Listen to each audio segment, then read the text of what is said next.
si le président Fachi, avec tout le respect que je dois et à lui et à sa famille politique, avec ce qu'ils nous ont montré en 3 ans, si eux avaient pris le pays en 2001 à la place de Joseph Kabila, la RDC n'existerait plus. Mais si le président Kabila avait trouvé le pays en 2019 à la place du président Fachi, en 3 ans, notre pays aujourd'hui aurait connu un avancement très marqué. Donc, nous avons une mauvaise chance de casting. Il aurait fallu que le président Kabila trouve le pays en 2019 et que Fachi ou une autre personne aide à... Qu'est-ce que vous insinuez? Vous voulez que Kabila revienne continuer l'action qu'il a laissée? Vous savez, moi, si aujourd'hui le président Kabila devait revenir, c'est la réalité de sa décision et moi je suis demandeur. Je serai l'homme le plus heureux.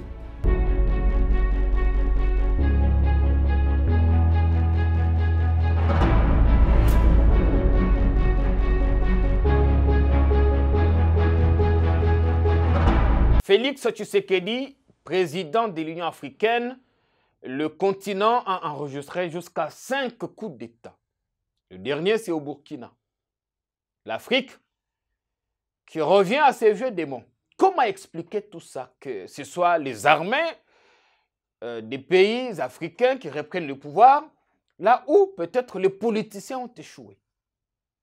Beaucoup se posent la question, après le Burkina, à qui le prochain tour? Oh non, que Dieu nous en préserve ici. Nous avons besoin que l'alternance pour laquelle nous avons fêté le 3e anniversaire il y a 48 heures, vive et perdure.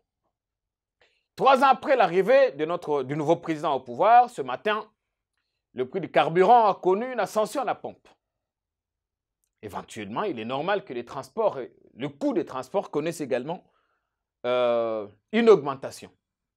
Mais est-ce qu'il est normal de comparer les 3 premières années de Félix Tshisekedi et les 3 premières années de Joseph Kabila? En parlant de Kabila, nous sommes le 26, c'est aujourd'hui, le 26 janvier 2001, qu'il prêta serment pour la première fois en tant que président de la République, succédant à son père, lâchement assassiné dans les conditions que vous connaissez. Bonjour, bonsoir, bienvenue. J'espère que vous passerez avec nous un très bon moment de télé. Depuis un temps, on est un peu plus dans l'histoire ici chez nous que dans des débats stériles. D'ailleurs, je vous annonce dans les heures qui suivent un débat sur l'histoire de Kabila. Comment est-il arrivé au pouvoir? Comment a-t-il succédé à son père? Comment a-t-il su faire face aux compagnons des musées jusqu'à se frayer un chemin, composer avec un +4, organiser les premières élections, les deuxièmes et perdre les 3e. Papi Tamba, bonjour. Bonjour, mon frère Jean-Pierre Kaembe. Boni Ndeko, Boni. Malamu, mais Mikolo Nyonso, Tofani na Lola, Tozolando Mingi. Qu'est-ce qu'il pense de ce que nous faisons ou de l'actualité politique ici? Il apprécie énormément. C'est la première émission en Tangana depuis 2022. Hein? Depuis 2022, c'est pourquoi on a bandit par vous souhaiter une bonne année. Merci, pareillement. C'est un peu normal parce que tu as une décision dans Lola, tu l'andana no oyo et Zolobama. Kuna na Lola Bolobi 2022 c'est année à Nini parce que chaque année a quand même un thème. Hein? Chez nous, à un moment donné, c'était l'année de l'action, année à déboulonnement. Bon, là, aux cieux. Non, c'est année moko ya vérité. À vérité. Année à vérité. Année à vérité, c'est-à-dire, Toko se permettre le jugement. Parce que 3 ans à pouvoir, c'est déjà 60% d'exercice à pouvoir, c'est plus que 50%. Okay. On peut maintenant se permettre un jugement, donc année à vérité. Donc, Félix Tshisekedi a côté na 4e année à pouvoir. À côté na 4e année à pouvoir et avant-dernière année à Souka et Ponaye IDPS. Oh non, mais pays. Il sera candidat à sa propre succession. Et il va échouer. Ah. Il a un très bon bilan. Un très bon bilan réluisant. D'ailleurs, on a mon présidence, ça les documents 2 jours après.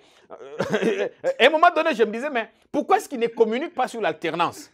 C'est 2 jours après que vous voyez qu'on a un document. Voilà, on a fait un pont à gauche, on a rénové les auditoires de l'Unikin, on a fait les gelous, un peu de tout ça.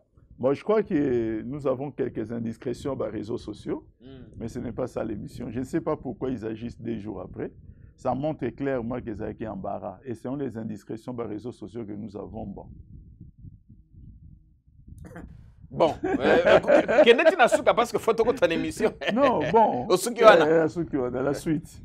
D'abord, le regard que vous portez sur la situation à l'UDPS.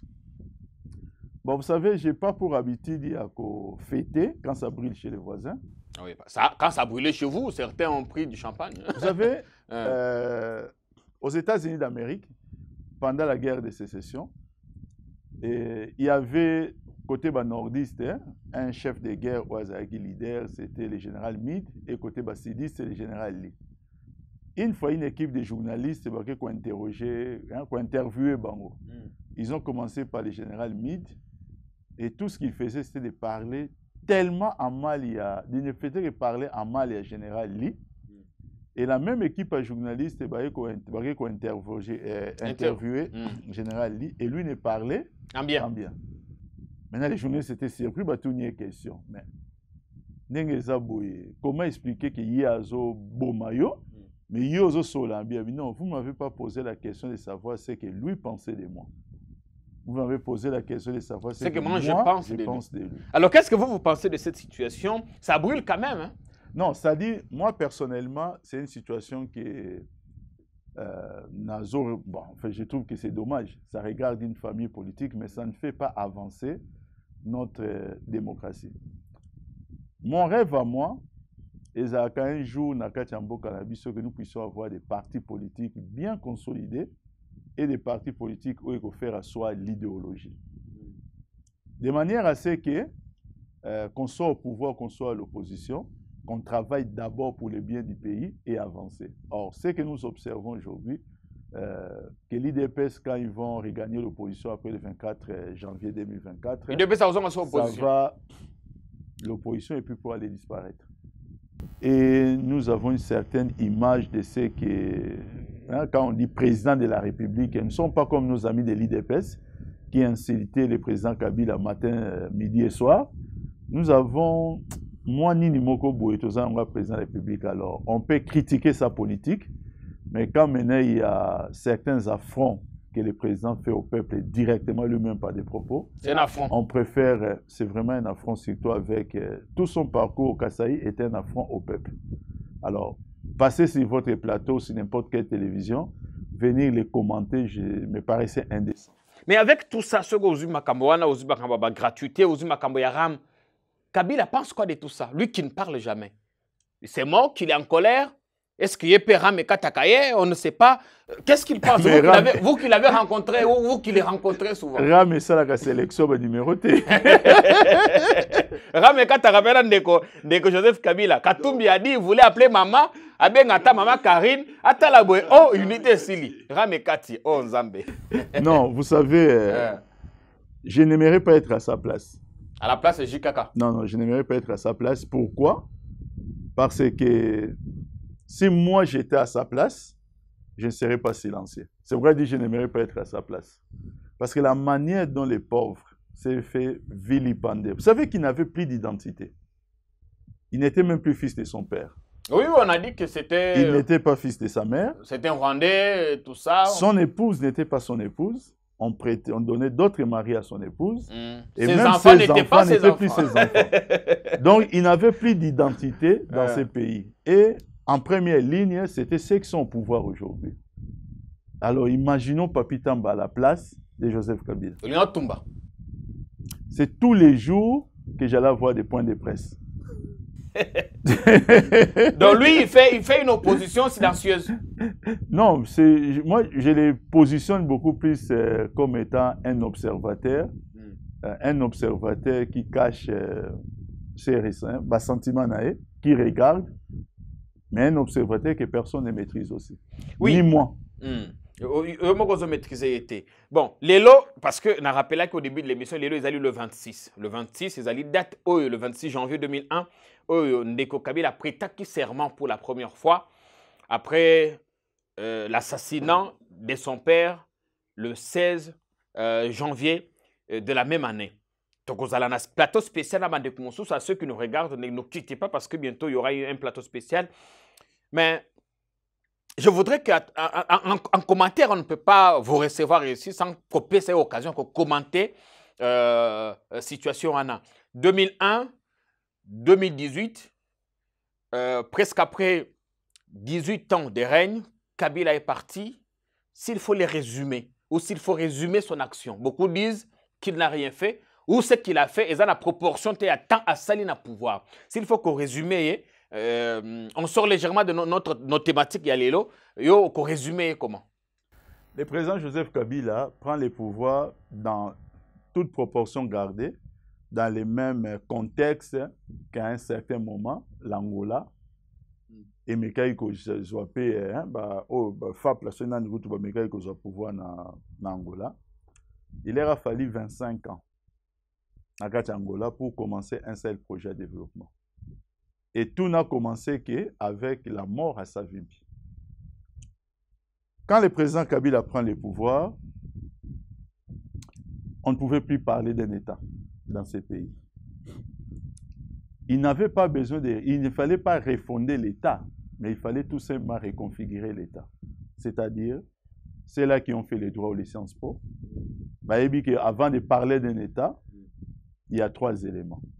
Il y a les territoires, il y a la population. Et puis les pouvoirs politiques. Après, il y a d'autres éléments qui s'ajoutent, mais les éléments traditionnels des Awana. Reconnaissance, après, reconnaissance internationale. Il arrive, pas des territoires. 47% des territoires sous contrôle. Nous sommes encore en 2001. Vous ne quittez pas Kinshasa pour aller à Goma, qui est à 2 heures à vol d'oiseau. Mais ce n'est pas possible, il faut passer par Nairobi. C'est-à-dire, vous passez par un État étranger. Il y avait des républicains, en fait. Des administrations différentes. Ici, jusqu'à Gemena, c'est 45 minutes à vol d'oiseau. Mais vous passez par la République centrafricaine. C'était ça la République démocratique du Congo de 2001. Quand Kabila hérite... Quand il hérite les pouvoirs. Donc il n'y avait pas de territoire pour parler d'un espace congolais, ça n'existait pas parce qu'il y avait plusieurs administrations. Est-ce que ce n'était pas causé par son père qui a accepté de prêter ses services, si je pourrais le dire ainsi, aux Rwandais, aux Ougandais, dans la guerre avec l'AFDL? Vous savez, l'effet Laurent Désiré Kabila arrive au pouvoir le 17 mai 1997. C'est après 32 ans de règne de Mobutu, c'est-à-dire 10 760 jours. Mais la même année, quand il prend le pouvoir, il remonte le niveau de notre économie. L'indicateur, c'est le panier et la ménagère. Le panier et la ménagère, et c'est Ikobunga. Pas de ressources, ici c'est basé sur les civismes fiscal. Nous arrivons à la fin de l'année, il y a 1997 ou 1997, les choses, il y a un changement qui palpable. Le 2 août 1998 maintenant ou 98, c'est-à-dire 452 jours après prise à pouvoir. 452 jours. On va observer quoi? On va observer des gens qui, eux, ont géré les pays et exercé les pouvoirs pour les détruire. On va observer que ces gens-là, ils ont géré les pays pendant 10 760 jours. Ils vont faire la rébellion. Les premières rébellions dans ces pays étaient l'œuvre de Mobutistes. Les toutes premières rébellions. Même les RCD, en première ligne, c'était Yamba et les autres. Des Bunda Lululu, des Lunda Boululu, tout ça, c'était les Mobutistes. Jean-Pierre Bemba, aussi, un Mobutiste de première ligne. Jusqu'à ce jour, quand je me pose cette question, je n'ai pas de réponse. À un moment où le président Kabila lance l'appel, je parle de Kabila père, il lance l'appel aux Congolais pour maintenant résister face aux envahisseurs. Il dit, nous devons sauver la terre de quoi? De nos ancêtres. C'est le moment que des Congolais, tels que Jean-Pierre Bemba et les MLC, choisissent pour affaiblir son action et pour briser ou casser cette unité nationale Oyo Nani Asengaki. Mais il faut maintenant écouter leurs arguments. J'ai retrouvé quelques arguments avancés ou l'argument principal par le sénateur Jean-Pierre Bemba pour faire la rébellion à Kabila père. On l'accusait de dictateur.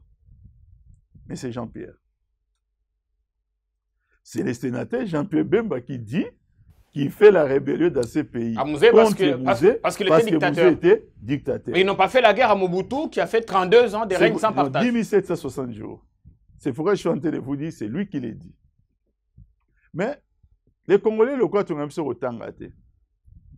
Après l'arrivée du président Joseph Kabila et du président Laurent Désiré Kabila, la Banque mondiale, qui a l'habitude de reproduire un rapport annuel chaque année, avait aussi produit un rapport. Quelle était la conclusion à la Banque mondiale? La conclusion est que le développement économique à RDC est subir avec le bouddhisme un retard d'environ un demi-siècle. 50 ans. Donc, pour eux, il fallait attendre un demi-siècle pour vivre les premiers signes il y a développement dans ces pays. La Banque mondiale a été contredite par l'action de Joseph Kabila. Joseph Kabila arrive au pouvoir et peut-être ça me permet, il y a quoi introduire mon émission. Ok. Les trois premières années. Vous savez, quand vous arrivez au pouvoir, ou même lorsque vous voulez seulement que Kota Nakati Andako comme locataire, la première chose, on fait l'état des lieux. Batali tango Kotaki était à Bamiblo, pourtant au Rubima Batala, Nengo que la Ndako Batala, soit pour facturer, n'a pas garanti sur le longo là-bas, dégâts au Salaki. Ça peut dépendre aussi à temps au Salaki, hein? Non. Lorsque vous avez Nakati Andako, la tenue Andako, vous êtes responsable de la tenue Andako, c'est-à-dire propriété de l'Okoto. Donc, il ne faut pas laisser la maison. Ndenge est la plus sale que Nengo Sagini. Les 3 premières années de Joseph Kabila. Les 3 premières années de Joseph Kabila, je commence par l'état des lieux. Quelle était la situation héritée? J'ai parlé d'une partie. Mais maintenant, c'est le plan économique. Mais ma foi, sous la Deuxième République, on n'avait qu'une seule entreprise d'État qui participait par les recettes d'exportation, budget à l'État à l'hauteur de 70%, 70%, c'est la GECAMIN. Qu'on a tué. Avec... D'après ce que se raconte. La GECAMIN produisait environ 400 000 tonnes par mois, par année plutôt. Il y a cuivre métrique. 400 000 tonnes métriques de cuivre. Vers les années 90, début années 90, avec la mauvaise propagande, il y a politique en Bokanabiso avec l'émergence de ce qui deviendra un jour l'Union sacrée. L'Union sacrée père, non pas l'Union sacrée fils. Vous parlez de l'UDPS. L'Union sacrée, ils avaient l'UDPS, l'IFERI. Ah ok, l'ancienne Union sacrée. C'est ça, l'Union sacrée père. Ah. avec cette émergence à l'Union sacrée père, la GECAMIN a quand même baissé sensiblement sa production. De 400 000 tonnes l'année, production équitant à 17 000 tonnes. Ce n'était plus possible de résister. Quand le Premier ministre Kengo arrive en 1995 ou en 1995, il était obligé de mettre en place ce qu'on appelle des contrats léonais. C'est-à-dire négocier avec des partenaires privés. Pour la simple et bonne raison, c'est que, et pas institution, on ne pouvait plus avoir des capitaux. Ce n'était pas possible. On arrive en 2001, la GECAMIN maintenant avait totalement déposé, c'est-à-dire avait mis les clés sous les paillassons. Quand Kabila arrive, la GECAMIN est déjà en faillite. Est en faillite. Il y a des études dans ces pays où ils montraient que pour relancer l'activité de la GECAMIN, il fallait un coût d'investissement de 1,3 milliard de dollars. En 2001, 1,3 milliard pour relancer son activité. Le budget du pays, dans le contexte des n'était que de 350 millions. Seulement. Mais pour une seule entreprise, il faut 1,3 milliard pour relancer quoi? Son activité. Ça, ce sont des choses, il n'y a qu'à se renseigner. Il n'y a qu'à prendre le temps et à aux un peu sérieux pour éviter d'accuser des gens au basali et l'autre côté. Vous savez, j'aime quelquefois que ça la l'illustration de la Bible de toute façon, je suis un homme du ciel. Les pharisiens. Savez-vous que les pharisiens ont accusé Jésus-Christ de chasser les démons par Belzébul? Ils ont dit yo, Jésus-Christ, au Bengana milieu momabe par Belzébul. Mais Jésus n'a pas mis sa langue dans sa bouche, dans sa poche plutôt. Alors si moi je chasse les démons par Belzébul, et vos fils par qui les chassent-ils? Ils seront eux-mêmes vos juges. Donc généralement, batomabe, bangako latisa. Oyo baza bato malamu mabe anani ya bango moko. Donc dire que le Kabila a tué la GECAMIN, vraiment c'est une insulte à l'histoire de notre pays. Ok. Ça, c'était une parenthèse. Parenthèse, Tozongi Siko na bilan Oyo il y a 3 ans. Il arrive, il fait l'état des lieux. Il trouve que la Gécamine ne produit pas assez. Le pays est divisé. Il commence par quoi? La première chose, il devait normalement commencer d'abord par la paix, parce que la paix va créer un cadre et permettre qu'on puisse relancer certains projets, sachant que le budget de l'État n'est qu'une prévision, ce n'est qu'une prétention. On ne pouvait pas aller au-delà. Il y a aussi un chiffre un peu fantaisiste. Il y a 350 millions. Mais avec ça, il fait l'état des lieux pour comprendre ce que même les Belges en venant à notre pays avaient compris depuis très longtemps. Il y a la paix, d'où la politique, il faut engager les pays dans des négociations avec le mais il faut actionner la relance, il y a certaines infrastructures. Pourquoi secteur d'infrastructure? Parce que même les Belges à l'époque disaient, sans les infrastructures, il n'y a pas de quoi? De développement. Il arrive au pays, notre RDC, Mbokanabiso, on n'avait que 145 000 km de route. 145 000 km de route, dont 20 700 km de routes nationales et 20 200 km de routes régionales prioritaires. 2600 km de routes bitumées. Oh, bah, maman, papa, prince. Pouvez-vous imaginer un pays fort de 2 345 410 km² n'est détenu que 2600 km de routes bitumées? Mais dans quel état? Et quand il arrive, lui, il fait quoi? Quand il arrive, c'est là maintenant, en faisant maintenant cette analyse, qui se dit maintenant que voilà, à terme, il faut d'abord commencer par développer un plan global. Les plans globaux, c'est les plans maintenant pour relancer les pays. Il définit des axes à définir Misato. Axe politique, bien entendu, axe économique, et aussi sécuritaire. À définir bah, axe. Et il a reçu dans tous les différents axes pour restaurer ou réinventer l'État qui n'existait plus. Il n'y avait plus de population, il n'y avait plus de territoire, il y avait la population, la partie d'un territoire, ainsi de suite. C'était ça la situation de 2001. Maintenant, vous me parlez de 2001 à 2003. Quand on arrive en 2003 dans ces pays, oui, 3 ans après. 3 ans après, il y a la stabilité. Pourquoi? Parce que les 1+4 commencent le travail. Mais Joseph Kabila n'a pas fait des remises et reprises. Il n'a pas bénéficié de l'expertise de celui qui a dirigé le pays avant lui pour lui donner les tableaux de bord. C'est ça qu'on appelle par remise et reprise. Il trouve combien d'argent dans les caisses de l'État quand il débarque? À la Banque centrale, il y en avait combien? Il trouve des dettes. Le pays était hyper endetté, 18 milliards de dollars, comprenant bien entendu dettes intérieures, dettes extérieures, les encours et les arriérés. 18 milliards. Et le pays était inscrit, pas par la RDC, mais par les organisations de Bretton Woods. Pays pauvre, très endetté. Inscrit dans la liste, on a pays pauvre, mais très endetté. On a finalement atteint le point d'achèvement. Vous savez, lorsqu'il fallait atteindre le point d'achèvement, on avait demandé à la RDC, ça commence en 2003. D'abord, première condition, il fallait assurer la bonne gouvernance. Et la bonne gouvernance, l'élément indicateur, c'était quoi? C'était tout simplement de contribuer à la hauteur de 50 millions de dollars par mois. Il faut verser une quantité de 50 millions de dollars par mois pour montrer qu'on a les gages de bonne gouvernance pendant 3 ans. Et cela a été fait. Les points d'achèvement, on a failli ne pas l'atteindre parce que ça arrive à un moment où on négocie les contrats chinois. Et ça a failli créer des problèmes. C'est ça qui a fait que même l'enveloppe des contrats chinois était revue comment? À la baisse. Alors, quand on veut parler pays, il faut prendre des renseignements. Moi, j'ai l'habitude de suivre un peu certains débats avec beaucoup de regrets. Sur le plan sécuritaire, 3 ans après, Kabila a réussi à pacifier. Qu'on pouvait quitter le nord, aller au sud, sans problème. C'est ce que je suis en train de dire. Dans les 1+4 commence et la situation sécuritaire, c'est-à-dire s'améliore. Tous nos... C'est pas s'améliore, sous contrôle. C'est-à-dire qu'il n'y avait plus aucun aéroport qui était sous contrôle des forces rebelles. Vous ne pouvez pas dire que dans le côté Kinshasa, n'a qu'un aéroport parce que, comme j'ai dit au début, qu'il faut passer par Nairobi. En 3 ans, il l'est fait.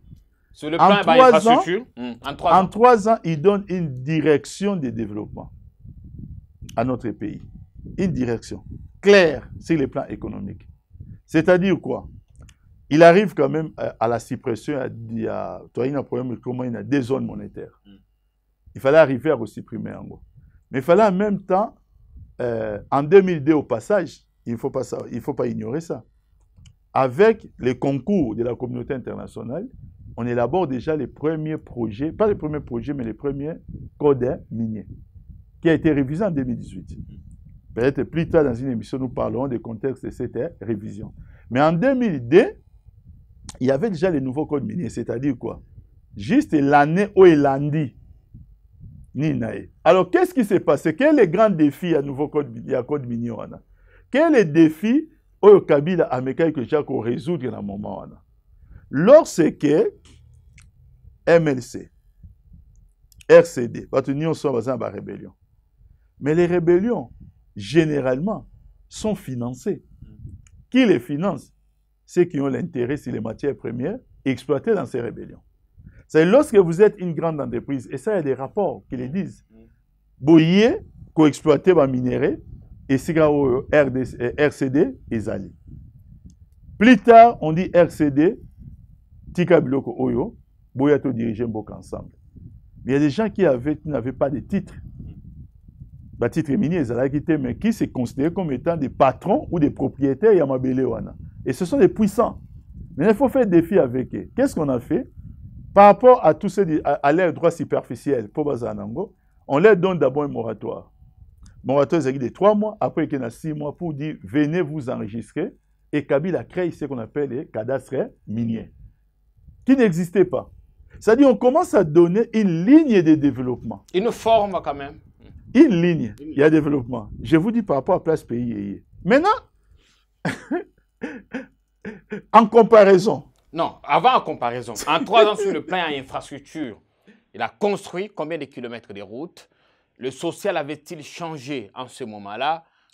Les fonctionnaires ont-ils senti ça? Voilà, c'est important avant tout côté en comparaison. Vous savez, en 3 ans, s'il n'est pas les infrastructures, il fallait déjà commencer par faire l'élaboration des projets pour avoir un plan directeur. Et il fallait réellement attendre 2006 avec les nouveaux contrats chinois pour que maintenant qu'il puisse y avoir l'effectivité parce que les pays n'avaient pas de capitaux. Mais déjà, les plans directeurs étaient là pour essayer de voir dans quelle mesure, parce que les gens oublient qu'avec les efforts du président Kabila, démonstration a été faite. Dans ces pays, un véhicule a quitté Mwanda et est arrivé à Chikama. Il n'est pas comptable des destructions qui viennent après. Les gens, généralement, ont tendance à oublier qu'un véhicule a quitté Mwanda. Ses amis ou bien les gens qui sont à l'office des routes ou Nabarro VD ne me contrediraient pas. Ce n'était pas le cas avant. Je vous dis qu'on avait Kebablok au Naebisio. Parlons par exemple de Kinshasa. Lorsque les boulevards Lumumba et l'équilibre soit limité, nos amis de l'IDPS étaient toujours là. Ils savent exactement comment était le boulevard Lumumba. Mais le problème, c'est que Kinshasa a été construit avec une capacité d'accueil. La capacité d'accueil à la population de Kinshasa ne pouvait pas dépasser 1 500 000. Or, Kinshasa est au Kola, Mituke Sanin, et Bakisama, et Zelango Atalelo Bayoko boucher trou 3 jours après ça. Et baby parce que Mituke dépassé une capacité à accueil Nango, Nanzelawana. Qu'est-ce que le président Kabila va faire? Il ne va pas réfectionner les boulevards, il va reconstruire les boulevards. Il y a le roi de Jean-Pierre Orosomba Mabele. Mais on a tonga ndako na yo mais mutu mo atonga Jean ndako muke obuki na ndako atonga. Au Bandeli à 0. Au Bandeli à 0. C'est une reconstruction. Nous avons un boulevard à 8 bandes maintenant. 4 non, 4 mis à part ça, il fallait qu'on adapte en gros. Na niveau de capacité d'accueil en Bokalelo, plus faire un bond en avant. C'est-à-dire les boulevards va tenir pendant des années encore des temps que la population congolaise et continuer au Bakisama parce que ça qui moi bon en avant. C'est-à-dire quoi? Tant aux otonga doit creuser nakati à un certain nombre de mètres oyo et qu'on tenir matériaux durables avec mituka oyo, il y a un nombre de mots qui dépasse la prévision de l'époque.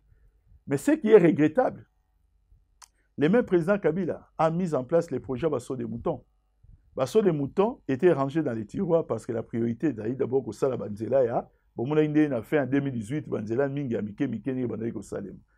mais les amis sont venus dans la précipitation, les sauts des moutons, mais il n'y a aucune étude où ils ont ça la prévision et la capacité à son des moutons, si combien d'années ça peut tenir par rapport à Mitouké Soya. Ce qui veut dire que nous pouvons nous réveiller un jour, saut des moutons, Mitouka Likolo, saut des moutons Sani, et quoi. Comparaison. Vous savez, Ndeko Jean-Pierre, qu'est-ce que le président Félix ou le président Fachi hérite? Contrairement au président Joseph Kabila. Lui, il hérite quoi? Il hérite d'abord un pays stable, un État. On pouvait parler d'un État avec le territoire, qu'on s'en expliqué. État où il a hérité, c'était un État stable. Cet État, c'est depuis 2014. Il y a des rapports internationaux qui disaient que c'était le pays où l'élo secteur, il y a, comment on appelle ça encore? Pas développement, les siga où il faut investir, et les siga où investissement, il faut marcher, il faut les cas. Pourquoi? Parce que sous Joseph Kabila, qu'on a vu que la GECAMINE aujourd'hui a des concurrents. Concurrents dans le sens ligne par rapport à l'entreprise minière et Bélé ou Essane. On dit plutôt qu'on a créé, on a affaibli la GECAMINE pour créer d'autres sociétés en son sein. Non. La GECAMINE reste propriétaire de la concession minière et Bélé. C'est à son avantage. Des gens qui le disent ne savent pas que l'entreprise minière EIA et travaille dans la concession GECAMINE et que la GECAMINE est actionnaire dans l'entreprise WANA. Les gens ne le savent pas. Mais le monde se développe avec l'initiative privée. C'est vrai aux États-Unis, c'est vrai en France, c'est vrai partout. Ce n'est pas pour rien. Même l'IRSS n'a pas tenu. Il aurait fallu que Gorbatchev a comprendre avec sa politique à perestroïka pour permettre à l'IRSS et ça et émerger sur les plans économiques. Ça, il fallait maintenant le permettre. Donc, on hérite un État stable. Maintenant, cet État stable, non pas seulement qu'on ne trouve pas des dettes comme à l'époque de Kabila, mais on trouve de l'argent comme réserve monétaire pour soutenir l'économie. Mais quand le président dit qu'il a trouvé un pays détruit, un pays mort, inexistant. Je vous ai dit que j'ai évité de passer dans les débats, dans les émissions, lorsqu'il avait fait ce genre de déclarations. Je connais mon petit sang chaud. Donc maintenant, moi, je suis très serein devant vous pour ne répondre qu'à vos questions. Et parmi vos questions, j'élague cette question relative à cette phrase Yamboka et Koufa. Hein, parce que, alors, évaluation, ou bien le regard que vous portez sur ces 3 premières années, il ne faut pas non plus oublier que vous avez co-géré le pays pendant plus d'une année avec lui. Je vais arriver, c'est un point très important. J'ai dit qu'il trouve en plus des instruments de développement, des instruments de mobilisation des recettes. Plusieurs instruments où ils permettent de et fonctionner. Un, le nouveau code minier, qui permet par la redevance minière, qui permet de renflouer les caisses de l'État, mais avec maintenant une répartition qui est très claire. Dans la redevance minière, il y a 50% qui vont au pouvoir, 50% qui sont dans le pouvoir central, 25% dans la province minière, où ils placent les produits, 15% dans la communauté locale, dans l'entité territoriale décentralisée. Ce n'est pas pour rien. Partout, travaux, communes et ça, pont. Ce qui n'existait jamais. Et il y a 10% pour les générations futures. Mais mis à part ça, chaque entreprise minière et l'activité dans Mboka X, 3% chiffre d'affaires dans Bango, il faut servir dans un projet communautaire et dans la communauté locale. Allez-y dans la région minière aujourd'hui pour voir les résultats du nouveau code minier. Vous trouvez ça comme instrument. Vous trouvez la loi sur la sous-traitance. La loi sur la sous-traitance dit que dans plusieurs secteurs bien encadrés par la loi, bien encadrés plutôt, les Congolais doivent être majoritaires dans la capitale et la société. Donc ce n'est plus possible aujourd'hui qu'un Allemand dise, comme ils sont partis chercher les Allemands, à RDC, je vais investir et je prends 90% des parts comme c'était à l'époque. Ce n'est plus possible. Il doit composer avec les Congolais pour que la majorité des parts sociales soient détenues par les Congolais. Alors, quand vous regardez Biloko Nyonswana, ne regardez pas seulement en termes, il y a capital à la société. Il ne souhaitait pas avoir un capital de 2 millions. Mais une société à côté peut réaliser un chiffre d'affaires de milliards. Tel que c'est le cas de la société. Ne regardez pas seulement les bénéfices de ces sociétés. Dans les chiffres d'affaires, il y a la vie de plusieurs sociétés congolaises au Bakubazo profiter dans le. Pourquoi? Parce qu'on dit que les sociétés congolaises doivent avoir la majorité des parts sociales. On a préservé les Congolais avec cette loi. Et allez-y, dans la société minière, dans l'espace où il y a au moins comment des jeunes entreprises qui obtiennent des marchés. À l'époque, ils avaient au moins aussi société marché aujourd'hui, ce n'est plus possible. Et il y a des gens qui tirent profit de cette loi. Ça, on vous les laisse. À niveau Yamboka. Le président Joseph Kabila ne l'a pas trouvé. On vous laisse quoi? On vous laisse les codes forestiers. Il y avait un sérieux problème. Il y a Bitumba Tobundi na Bilokoana. Un pays comme le Cameroun, c'est un pays qui ne vit principalement que des ressources à bois. Le Cameroun arrive à produire jusqu'à 6 millions de tonnes par année. Il y a bois. C'est plus de 6 millions de tonnes métriques. Mais la RDC, avec les histoires de COP, j'ai battu sur les COP. La RDC, on nous impose d'être les poumons de la planète. La conférence sur le climat, la conférence des Nations Unies sur le climat. On nous impose d'être les poumons de la planète, sachant que l'Occident peut développer pas Nabango, ils ont fait violence à leur nature. Au lieu de demander à l'Occident des efforts et aussi moins de pollution, on demande à nous de ne pas nous développer parce qu'à nous demander de préserver notre forêt, la forêt ne développe pas un État. Nous devons construire des immeubles, blocs, et tout ça. Maintenant, on n'a jamais dépassé la barre, ça c'est les chiffres de la Banque centrale, de 700 000 tonnes par année, il y a production. Vous avez la comparaison à Cameroun. Jusqu'à ce jour, vous allez au service permanent d'inventaire forestier. À l'époque, c'était même moindre. Mais aujourd'hui, on a laissé les études au niveau où il y avait que 708 essences de bois identifiées. Au Cameroun, ça dépasse largement les essences de bois identifiées. Chez nous, c'est 708. Demandez aujourd'hui, que valent tous ces différents services? Par les amis qui ont récupéré ça comme des acquis. Donc, vous trouvez un code forestier, vous ne savez pas l'exploiter, vous préférez toujours aller dans la COP, et venir nous bomber la torse ici avec une somme à 500 millions. Est-ce que nous-mêmes, nous n'avons 500 000 que nous n'avons jamais reçu. Est-ce que Kabila lui-même avait suffisamment exploité ces codes forestiers? Kabila s'est battu pour mettre ça en place. C'est-à-dire c'était un combat. Maintenant, vous arrivez dans le cadre de continuité de l'État, c'est à vous, Yako continuer. Okay. Et vous trouvez, l'État même, vous trouvez les codes des assurances qui n'existaient pas avant, la libéralisation de ces secteurs. Les gens n'ont pas mis à profit tout ce qu'ils ont trouvé. Kabila, pour mettre ça en place, n'a fait aucun voyage à l'étranger. Il a mis l'intelligence. Mais aujourd'hui, les gens pensent qu'il faut sillonner le monde pour que 3 ans après l'exercice des pouvoirs, qu'on découvre qu'à l'arrière-pays, ça ne va pas. Et de cette manière, on va dire à la même population, votez-moi. Est-ce que vous comprenez l'insulte? En 2021, il a passé beaucoup de voyages, il a fait beaucoup de voyages à l'étranger parce qu'il était président de l'Union africaine. Et maintenant, il revient pour se mettre au service de son peuple. Je crois que nous parlons de l'Union africaine après. Mais je crois que c'est une insulte. Je crois, personnellement. Ce qu'il a dit est une insulte. Ce n'est pas bien de nous insulter. Qu'est-ce qu'on lui a fait? Donc, selon vous, en 3 ans, le président Tshisekedi n'a pas fait mieux. Selon vous. Ce n'est pas qu'il n'a pas fait mieux. Il n'a pas joui, il n'a pas exploité. D'abord, on vide les réserves. On recourt au FMI pour une reconstitution en réserve. On est à 3 milliards quelque chose dans ce moment. C'est une tricherie. Une réserve, c'est quelque chose de souveraineté. Comment se produit? S'il faut compter les 18 milliards de dettes plus les 2 milliards de Kabila, c'est presque 20 milliards de réserves. S'il faut parler en termes mathématiques en toutes ces années. Mais les réserves viennent de la production. Les réserves ne viennent pas des fonds extérieurs. Ça, c'est une tricherie. Un jour, quand il y aura la véritable IGF dans ces pays, mais les gens vont répondre de tout cela. Vous n'êtes pas de mauvaise foi. Aucun économiste ne peut considérer ça comme étant une réserve. Vous n'êtes pas de mauvaise foi, Papi Tamba. Au point de tout voir en noir, même quand c'est blanc. Je suis de très bonne foi parce que j'aime ces pays. Et les Congolais que nous croisons dans la rue, et tout Congolais, Oyo, Tozo Koutana, à part les quelques rares talibans, parce que certains talibans commencent à comprendre, sont d'avis que pays est sané. Mais Tshisekedi n'a pas trouvé la gratuité de l'enseignement.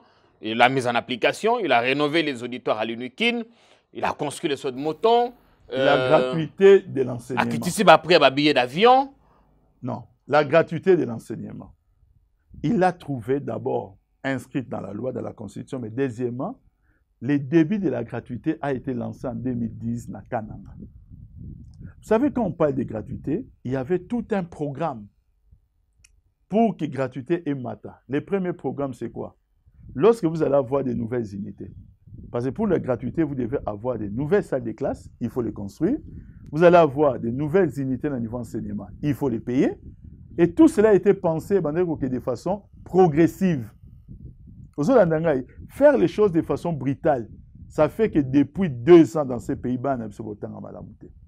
tout parent le sait que à quoi servirait une politique de façon mécanique et brutale, mais ça compromet le niveau d'éducation.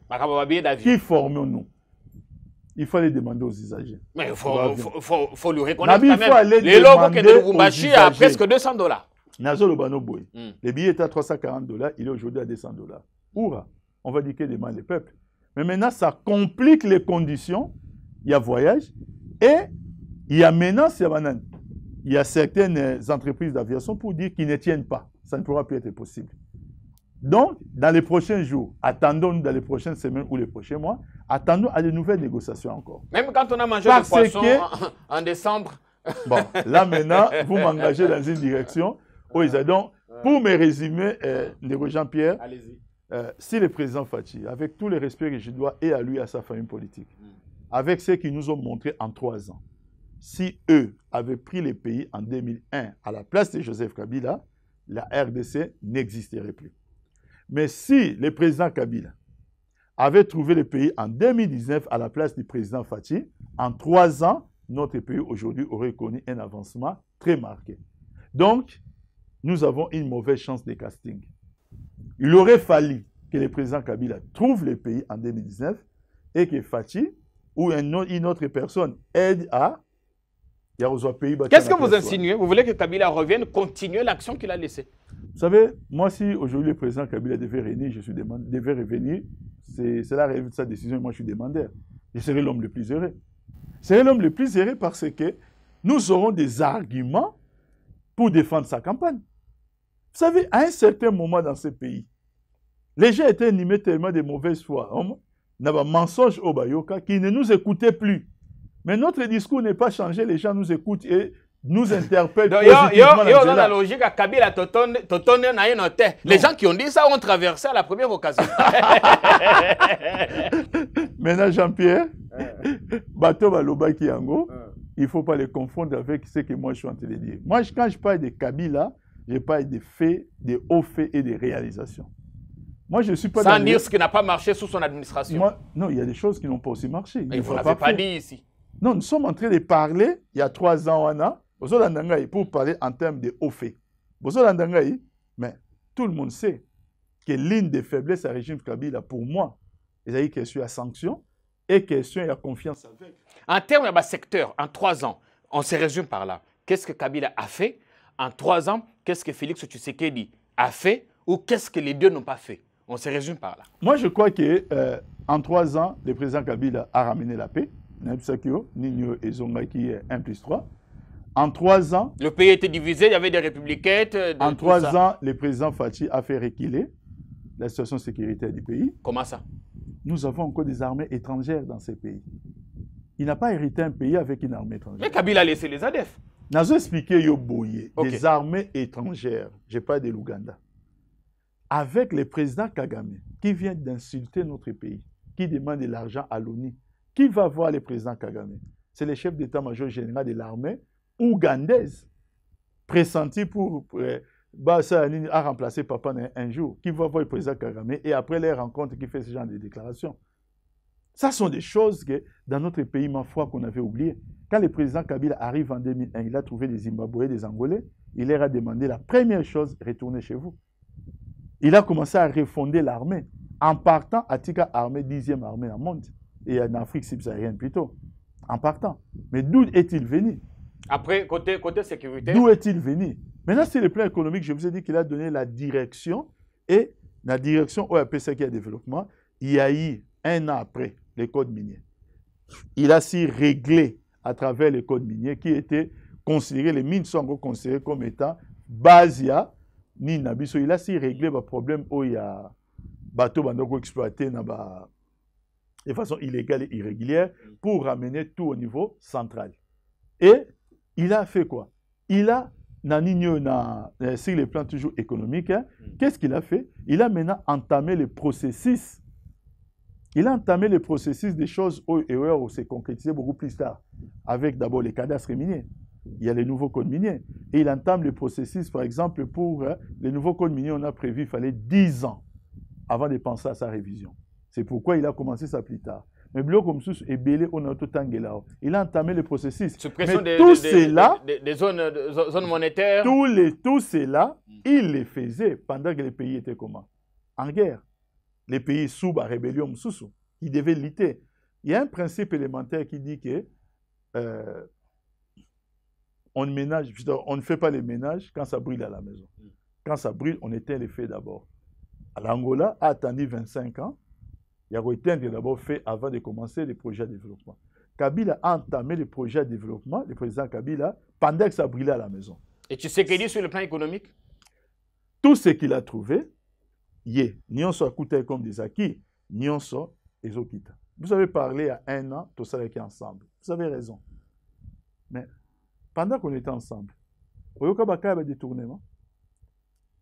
On a en droit de conclure que c'était une politique qui a évincé FCC pour commencer à découvrir. Mais après vous, à Matissi, réserve d'échange, on frôle les 4 milliards en ce moment. Non, j'en ai déjà parlé. Donc, ce n'est pas soutenu par une production. C'est éphémère. C'est une tricherie. On ne fait pas ça avec de l'argent du FMI. C'est vraiment une tricherie. Et je ne sais même pas pourquoi ils le font. Dans quel intérêt? Vous parlez des réserves et Mati. Mais sans la production, mais la misère de la population, et Mati à niveau Saganate. En 3 ans, Kangi Mamadoussou est belé au point que Mbongo est comme canalisé. Quand on a trésor public, il y a de moins en moins des cas de détournement. Au moins, il y a une régie financière. Je vais vous dire une chose.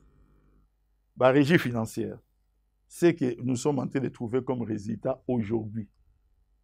C'est seulement, là, on a très bien, par rapport à l'instrument laissé par Joseph Kabila qui commence à produire quoi? Leurs effets.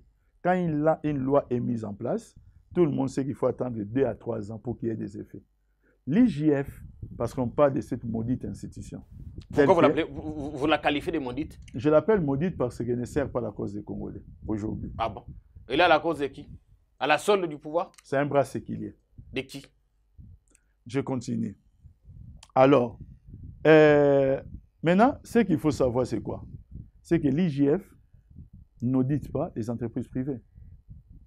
Les premiers pourvoyeurs des richesses dans un État, les pourvoyeuses, ce sont les entreprises privées. L'IGF n'audite pas les entreprises privées. Alors, c'est base de quoi? Peut-on considérer que c'est l'IGF qui fait qu'il puisse y avoir Biloko Oil? Non. Ce sont des choses produites et créées et un héritage laissé qui produit des résultats. Il ne faut pas aller dans la tricherie. Mais tout ce qui ça, par exemple, sur le plan social, les 3 ans de Kabila, sur le plan social, contre les 3 ans de Félix Tshisekedi. Aussi sur le plan infrastructure. Faites un micro-baladeur.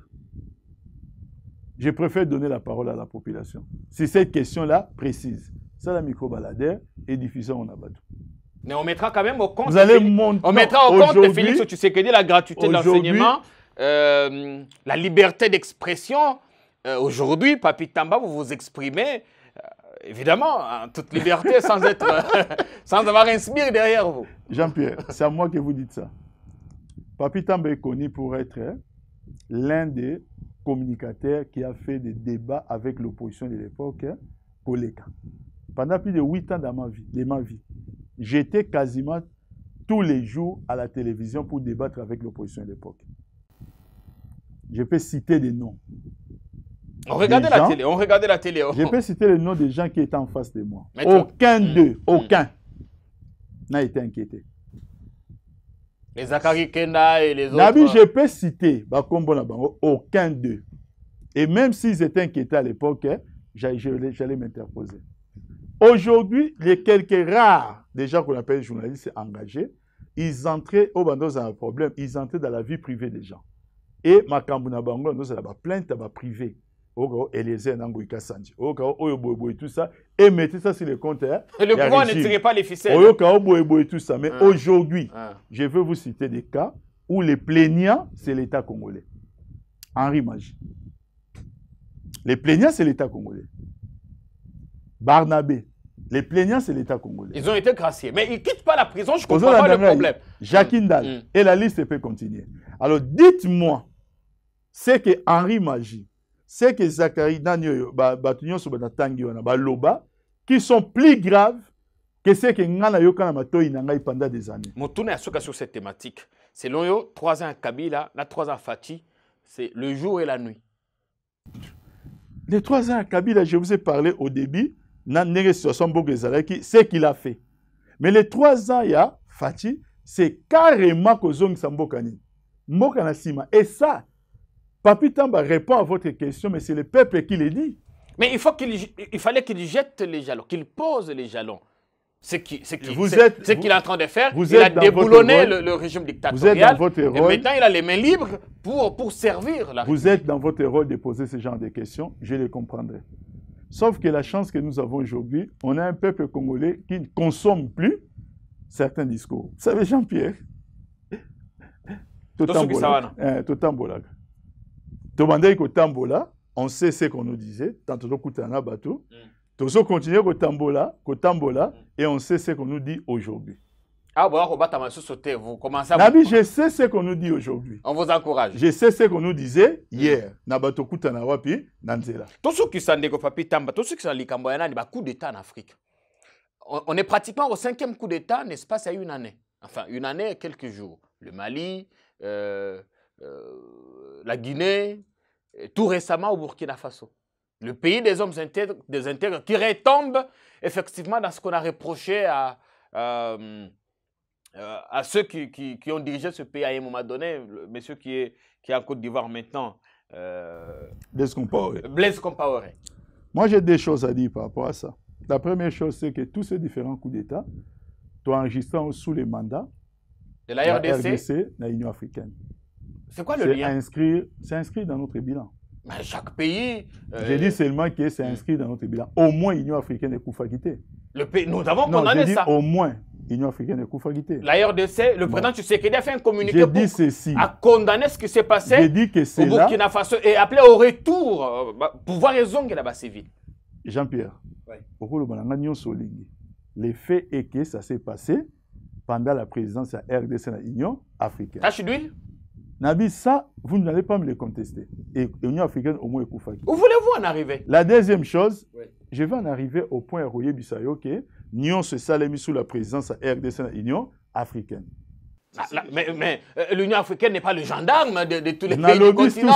Nous n'allions pas être derrière chaque militaire pour lui dire, mais monsieur ne fait pas ça, ou envoyer nos armées là-bas combattre les insurgés ou les militaires. En République centrafricaine, il y a quelques temps, il y a quelques années, on enregistre un coup d'État. On a vu une mobilisation de l'Union africaine. Le président, Oyo Azouaki pouvoir par les armes, a quitté le pouvoir au profit d'Amtoumoussou. Il y avait un président de l'Union africaine à l'époque. Ce n'est pas Papi Tamba qui a, moi, Mouké, renseignement sur l'histoire, qui aime beaucoup se renseigner. Vous voulez dire que nous, on n'avait pas assez d'influence pour inverser la tendance? J'ai dit tout simplement que ça s'est passé sous les mandats RDC de l'Union africaine. Voilà. Le deuxième constat maintenant, c'est quoi? J'observe partout beaucoup d'États Salémi une grande liesse populaire. Ça me, surtout en Guinée, c'était encore pire. Ça me rappelle l'époque il y a 90, où il y avait des présidents, tricheries ou pas, élus, qui étaient en place. Mais il y a eu une résurgence dans l'Afrique avec ce qu'on appelait des conférences nationales. Et la plupart de ces forums ont renversé le président Obazaï Koma en place. J'observe ça. Et c'était sous la liesse Koma populaire. Qu'est-ce que ça traduit? D'où il faut se poser des questions sur la manière dont les différents pays d'Afrique aujourd'hui sont gouvernés. Les mécontentements, l'opinion, les frustrations, la misère. Les mécontentements et l'opinion. Manipulation et instrumentalisation de la justice. manipulation, plutôt instrumentalisation des centrales électorales, et les refus de quitter un pouvoir qui vous déteste. Quitter les choses avant que Non, je dis les pouvoirs qui vous détestent. Les pouvoirs qui vous détestent veut dire quoi? Les peuples vous l'expriment clairement à travers actes, à travers mais il faut attendre les élections. Il faut attendre les élections.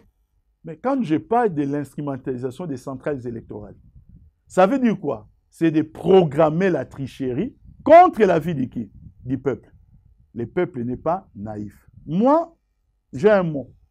J'appelle ces différents militaires des militaires libérateurs. J'espère que les pays éthiques, où ils sont dans la même situation, ils vont tirer les leçons. Les leçons, ce n'est pas à la population de la tirer. Nous n'aimerons pas avoir des coups d'État en Afrique partout. Faudrait pas qu'on dise que Papi est en train d'inciter... Nous n'aimerions pas avoir des coups d'État partout. Moi, je n'incite pas, je fais une analyse.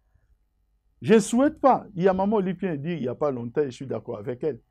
L'alternance dans ces pays, c'est notre bébé. Il faut caresser ce bébé, il faut le bercer. On en a besoin. Hein. Est-ce que ça nous empêche de faire une analyse si c'est que se passe ailleurs?